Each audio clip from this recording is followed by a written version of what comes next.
Assalamualaikum warahmatullahi wabarakatuh. Waalaikumsalam warahmatullahi wabarakatuh.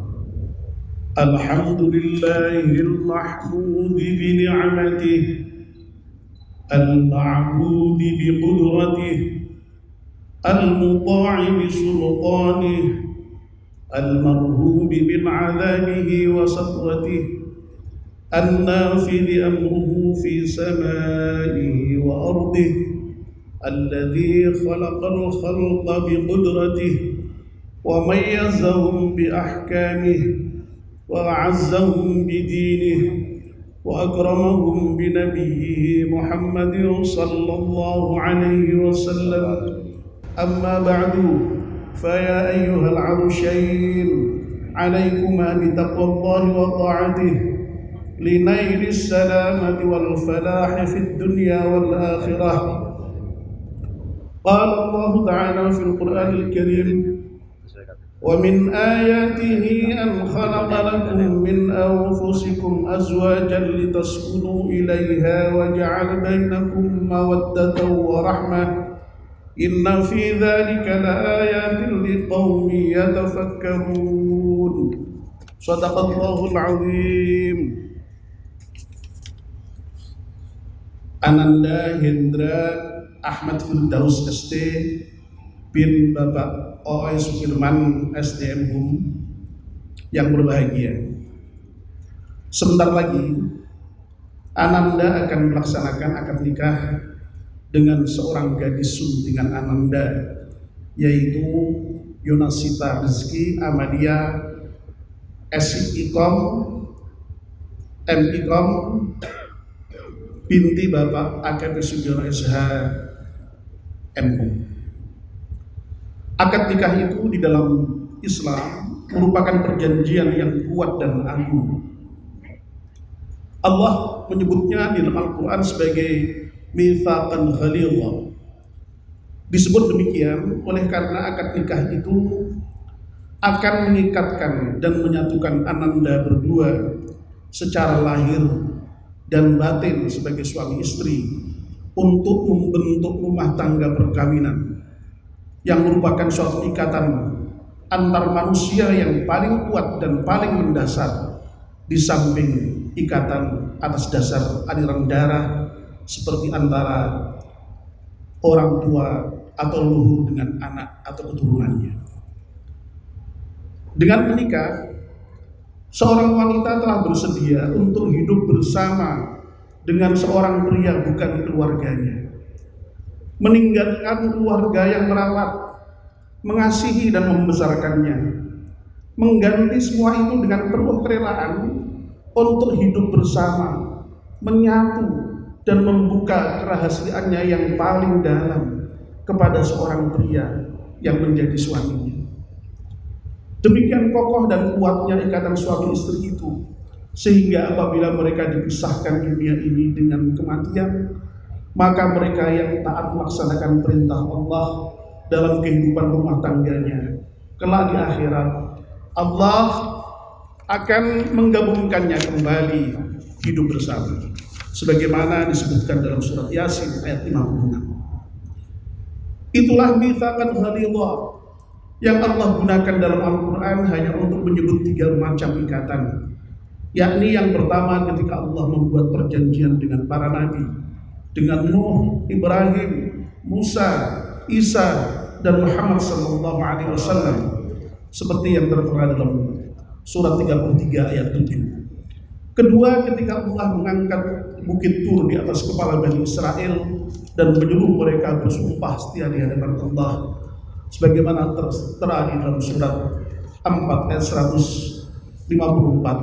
Dan ketiga, ketika Allah menyatakan hubungan pernikahan.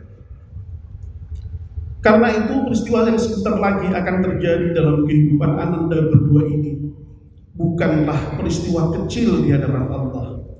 Akad nikah yang akan Ananda berdua lakukan nanti sama tingginya dengan perjanjian para rasul dan sama dahsyatnya dengan perjanjian Bani Israel di bawah bukit Tur yang bergantung di atas kepala mereka.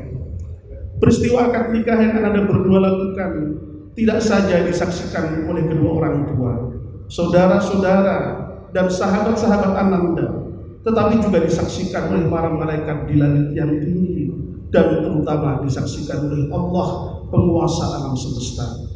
Karena itulah orang yang menikah dituntut dengan sungguh-sungguh untuk menjaga kelanggengan ikatan pernikahan mereka dan keutuhan rumah tangga mereka.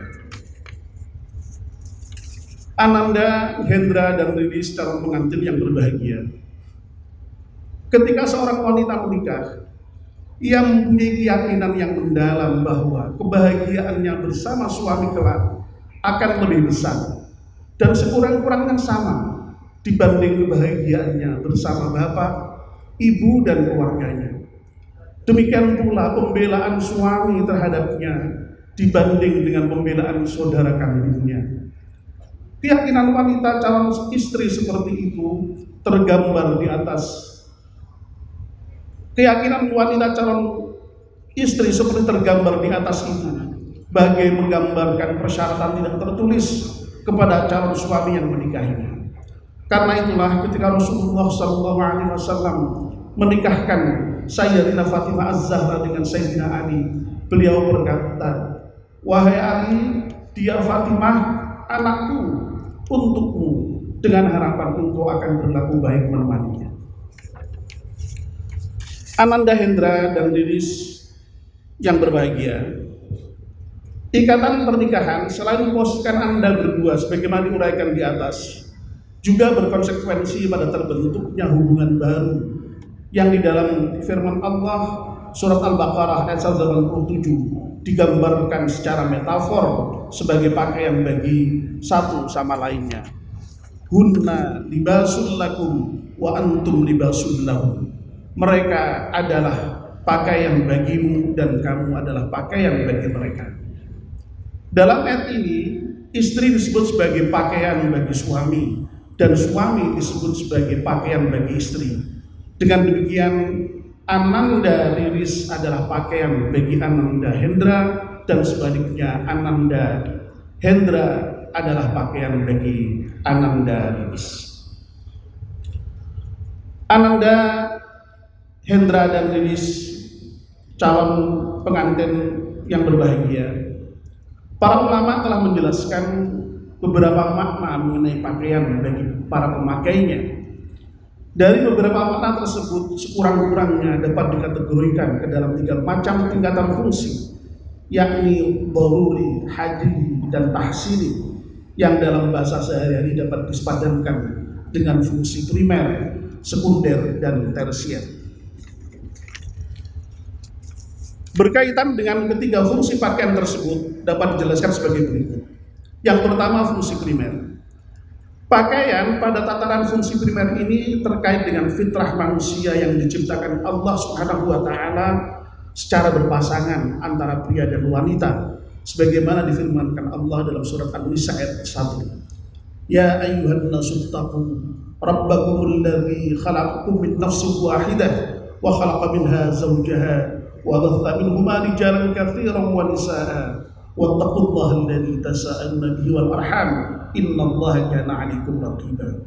Hai sekalian manusia, bertakwalah kepada Tuhanmu yang telah menciptakan kamu dari seorang diri, dan daripadanya Allah menciptakan istrinya, dan daripada keduanya Allah memperkembangbiakkan laki-laki dan perempuan yang banyak, dan bertakwalah kepada Allah dengan mempergunakan namanya kamu saling meminta satu sama lain, dan berhubungan silaturahim. Sesungguhnya Allah selalu menjaga dan mengawasi kamu. Di dalam berpasangan tersebut, Allah Subhanahu wa taala menganugerahkan mawaddah atau rasa cinta dan rahmah atau rasa kasih sayang kepada setiap manusia. Kedua karunia ini memerlukan subjek yang menjadi tempat mencurahkannya. Dengan menikah, setiap manusia mendapatkan tempat mencurahkan karunia Allah Subhanahu wa taala yang berupa mawaddah atau rasa cinta dan rahmah atau rasa kasih sayang itu secara wajar. Dan dengan begitu, maka Allah Subhanahu wa taala menganugerahi kehidupan yang sakinah, nyaman, dan tentram sebagaimana dinyatakan dalam surat Ar-Rum ayat 21, wa min ayatihi an khalaqalakum min anfusikum azwaja litaskunu ilaiha wa ja'ala bainakum mawaddatan wa rahmah inna fi dzalika laayatin liqaumin yatafakkarun. Dan di antara tanda-tanda kekuasaannya ialah Dia menciptakan untukmu istri-istri dari jenismu sendiri supaya kamu cenderung dan merasa tentram kepadanya, dan dijadikannya di antaramu rasa kasih dan sayang. Sesungguhnya pada yang demikian itu benar-benar terdapat tanda-tanda bagi kaum yang berfikir. Dalam kaitannya dengan ayat ini, tafsir Al-Wasit menjelaskan bahwa seorang pria sangat minim ketahanannya untuk hidup tanpa seorang wanita dan sangat sulit untuk jauh-jauh darinya. Yang kedua, fungsi sekunder. Fungsi sekunder pakaian ini terkait dengan fitrah manusia yang diciptakan Allah Subhanahu wa Ta'ala dan diletakkannya di persada bumi ini dengan segala kebaikan dan keburukan yang ada di dalamnya. Pakaian berfungsi memenuhi kebutuhan untuk melindungi dari sisi buruk alam.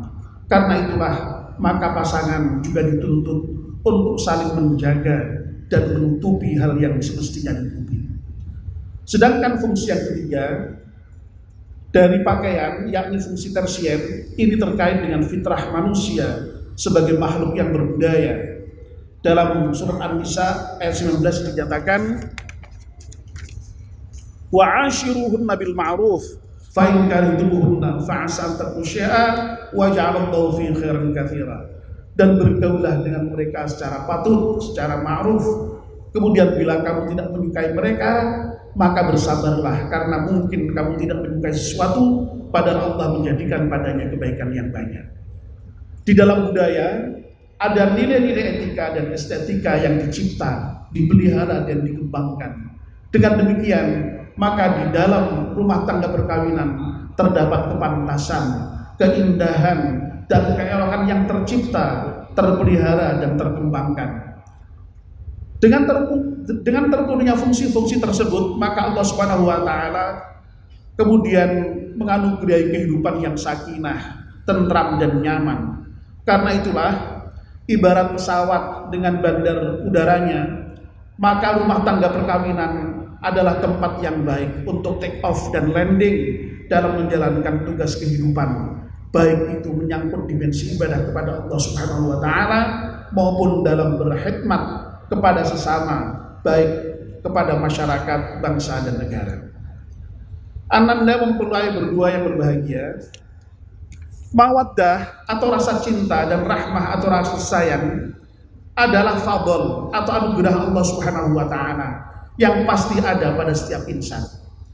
Demikian pula ikutannya sakinah atau rasa nyaman dan tentram. Namun seiring dengan perjalanan waktu dan bersamaan dengan dinamika keadaan yang menyertainya, anugerah Allah tersebut ibarat pakaian yang semula bersifat bersih, suci, kemudian dapat saja menjadi lecek, kotor dan tidak suci lagi sebagaimana diharapkan, sehingga Ananda berdua tidak lagi nyaman menekannya. Dengan demikian, tetap bersih sucinya pakaian yang menjadikan Ananda berdua nyaman dimaksud adalah ranah ikhtiari Ananda berdua. Ini berarti mengharuskan Ananda berdua untuk berusaha dan berjuang memelihara dan menjaganya.